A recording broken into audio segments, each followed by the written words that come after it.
Bonjour à tous, je vous souhaite la bienvenue à 5 minutes pour comprendre la Bible. Aujourd'hui, nous allons commencer à parler des filtres. Les filtres sont ces conceptions qui peuvent nous empêcher d'avoir une bonne compréhension de la Bible, donc du message d'amour de Dieu qu'on doit amener aux nations. Donc aujourd'hui, nous allons voir la chronologie dans la Bible, spécialement dans l'Ancien Testament. Dans le prochain épisode, on verra la chronologie dans la Bible concernant le Nouveau Testament. Je me nomme Joan Mouba, je suis coéquipier à Évangélisation en Action. 5 minutes pour comprendre la Bible poursuit 4 objectifs principaux. Rendre la Bible accessible à tous, se dégager des filtres traditionnels, comprendre les alliances de Dieu avec l'humanité et libérer le potentiel à l'évangélisation. Donc, je vous l'avais déjà dit dans un précédent épisode que la Bible n'est pas organisée de manière chronologique, mais la Bible est organisée de manière thématique. L'Ancien Testament couvre plus de 3700 ans et le Nouveau Testament couvre seulement 40 ans environ. Donc l'Ancien Testament est organisé en 4 catégories de livres. On a les livres dits historiques, donc de Genèse à Esther. On a des livres dits poétiques, de Job à Cantique de Cantique. On a les prophètes majeurs, donc qui écrivent les grands livres, qui sont assez vastes avec plusieurs chapitres. C'est d'Ésaïe à Daniel. On a les prophètes dits mineurs, de Osée à Malachie. Mais le problème ici, c'est qu'il y aurait une perte de la chronologie de la Bible. Parce que Job a vécu avant Abraham. Et on peut avoir la difficulté à identifier la révélation de Dieu, le message que Dieu donnait à un prophète. Et aussi, par exemple, on va avoir des livres sur la destruction de Jérusalem et l'exil en Assyrie et Babylone, qui viennent par exemple après la reconstruction de Jérusalem. Vous voyez? Donc on peut avoir différentes confusions. Par exemple, on a de Genèse à 2 Samuel, c'est assez aisé à lire, même sur le point de vue historique. De 1 roi à 2 chroniques, ces livres finissent avec l'exil à Babylone. Donc le peuple de Jérusalem est exilé à Babylone. Ensuite, ces livres sont suivis de Esdras et Néhémie qui parlent de la reconstruction du temple. Donc on a l'exil suivi directement de la reconstruction du temple. Et on ne comprend pas. Vous voyez? Et on a Esther.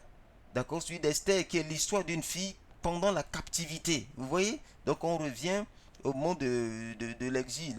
Et on a Job qui est l'histoire d'un homme pendant les temps de Noé. Vous voyez les premiers livres de Genèse. Et on a les livres de Salomon qui sont écrits dans la période de 1 roi.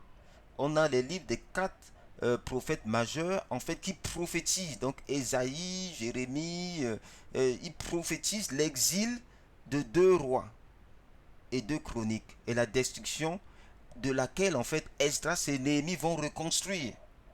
Après, on a donc du coup, on voit les 4 prophètes majeurs qui sont placés après Esdras et Néhémie. Vous voyez, alors que Esdras et Néhémie parlent de la reconstruction et les 4 prophètes majeurs prophétisent en fait le départ en exil. Et il y a Daniel qui va prophétiser les événements de Esdras et Néhémie. Vous voyez. Et ensuite, on a des prophètes mineurs qui sont pour la plupart des contemporains des 4 prophètes majeurs, donc qui vont prophétiser des événements en fait en rapport avec le départ en exil. Donc le jugement de Dieu sur le peuple. Sauf Agé, Zacharie et Malachie qui vont prophétiser pendant la reconstruction du temple. Vous voyez que si vous approchez la Bible du point de vue chronologique, vous pouvez vous retrouver dans certaines confusions. Vous avez le peuple qui va en exil et tout d'un coup on reconstruit et du coup il y a des choses que vous ne comprenez pas. Donc voilà une chronologie qui a été proposée. Donc je ne peux pas dire qu'elle est parfaite, mais vous pouvez lire dans réorganiser votre Bible ou bien la lire dans le sens où vous lisez les livres historiques, par exemple de Genèse à 2 chroniques, c'est assez aisé. Et ensuite, vous lisez la période avant exil de Ésaïe à Sophonie et Esther comme contemporain d'Ézéchiel. Et après vous allez voir les livres maintenant du retour d'exil. Donc de Daniel d'abord, ensuite Esdras et Néhémie.